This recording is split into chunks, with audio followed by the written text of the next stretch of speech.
scene of the outdoor podcast is you taking a piss in the tree.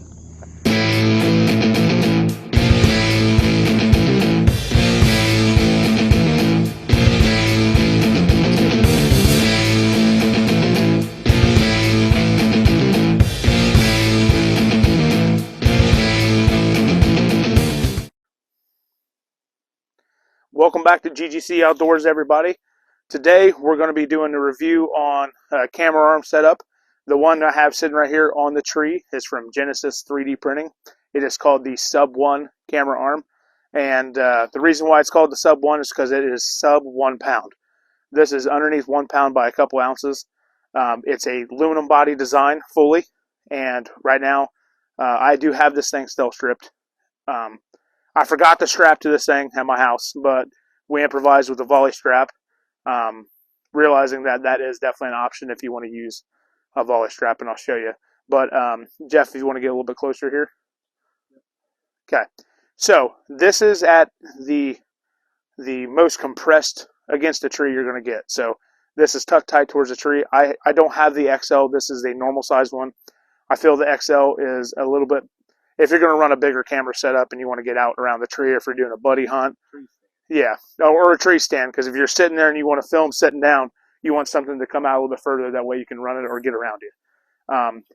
Bigger guy, you're going to have to stand up and turn around because you ain't going to get around you unless you had a 14-foot arm.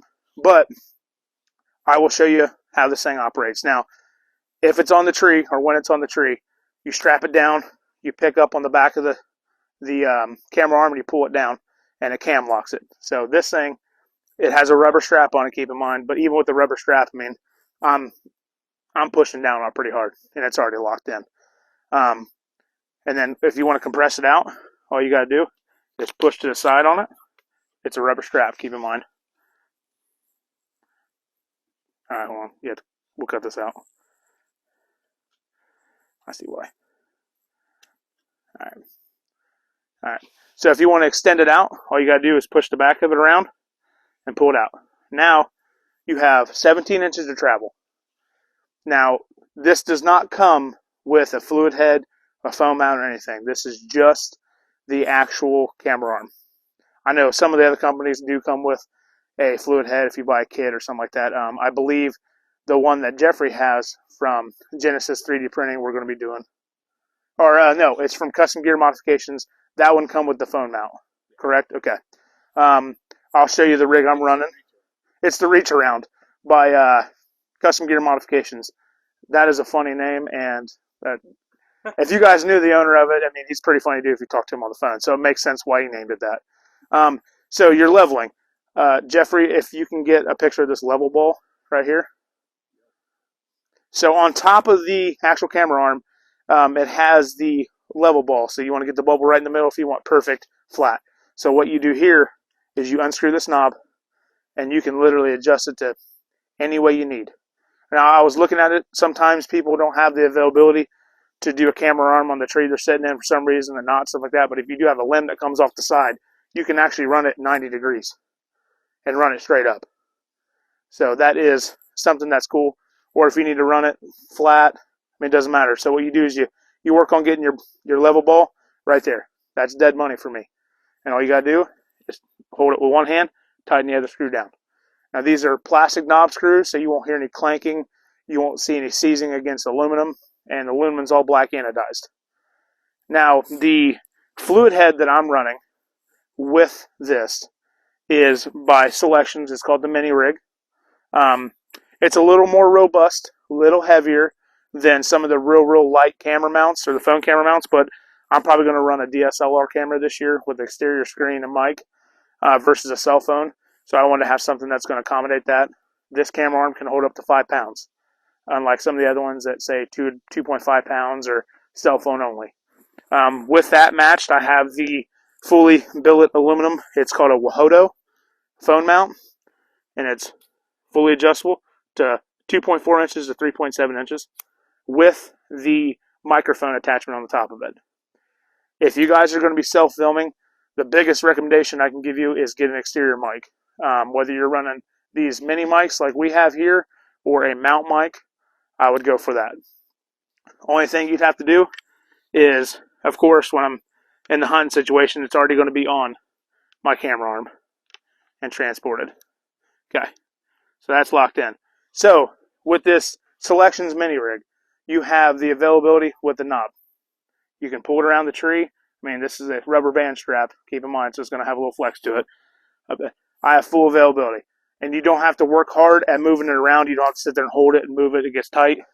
But it is a little stiffer. That way you don't have any of that swing out the tree if you're in a crooked tree. You won't get any unwanted swing out that you don't want. That's one thing I did see with a couple other camera arms in the market. If these aren't tightened the way you want them to, and you're in a crooked tree, you'll be sitting there, next thing you know, your camera arm's sitting out here. Leveling, yep. Yep. So, with that being said, I'm going to take this off the tree and show you how it packs flat. So the nice thing about it is I don't have to work with any buckles since I ill prepared and had a volley strap. That's actually Jeff's. Shout out to Jeff there. So what I would do is leave this on. Only thing you have to do here is, the one thing I will say is you have to make sure this bracket is flat. Because if not, these machine bolts are not going to fit into the slide that they go into. So what I would do is fold the first bracket flat. Now with the stealth strip, it does make it to where it's a little tighter because it's hitting the stealth strip, but it makes it have zero noise. Before, if it would clank a little bit on the aluminum, but not very much. And then I would spin this way back. Shout out to Uncle Lou. Yep. So what I mean by the nut going through that little slot there, if you're not lined up and this isn't flat, it's not going to go through. So this is perfectly flat. Now people are wondering why the bracket's sitting up like this. Well, if you unhook that bracket there, without the camera mount on it, this is a 6.5 or 7 inch by 4 inch deep. So it fits right into my pack. And if I really wanted to be minimalist and split this up into 2 different objects here, that's all it is. I mean, it is light. Here, Jeff, catch this. See how light it is.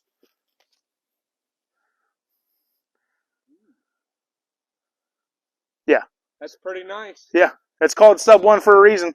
I didn't understand the name until after it dawned on me. So, yeah. This is a good tree stand camera arm.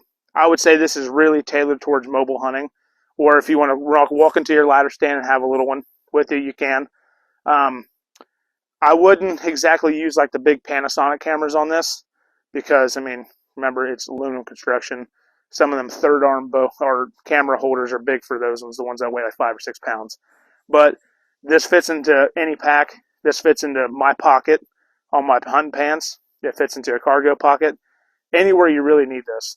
I would say that it's probably one of the more quality ones I hold. And then the end cap here, where the camera mounts is, that's 3D printed. So it's not metal. It's not rubberized. It's, I think it's PTG is what they make it out of. But every other spacer in here is that hardened rubber, so it will not squeak. It's made to make sure it doesn't squeak. Because anybody that's been in any kind of like ladder stand and hinged up the bar knows the squeak I'm talking about with the washers or the rubber boots against the straps on the mobile tree stands. I learned my lesson last year with that. No longer running a full calf-high rubber boot to make sure the straps don't rub. But yeah, if you guys want to check them out, go over to genesis3dprinting.com, and this is the Sub 1 camera arm. They make the XL version for the extended. I believe it goes out to 22, 23 inches versus 17. So it gives you a little more room for travel. And yeah, this is what I'm running this year. Jeffrey and I and Ricky, all the gear that we have this year, we're going to use it for a full season. And we're going to come back to you with the end of year updates, see how everything's holding up. We will be brutally honest with anything we have. If something did not hold up, then we'll let you guys know, because we're not in the market to sell anything. We're in the market to show you what works for us, and we'll give you an honest, real-life review. Now, this is a little more on the expensive side. I believe I paid $150 for this. You could make your own DIY ones with aluminum tubing. There's not much to them.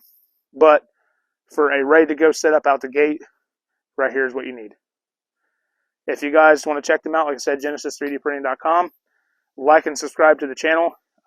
Every like and every subscription that you guys do actually helps us, and we have a giveaway coming up soon when we hit 100 followers or 100 subscribers.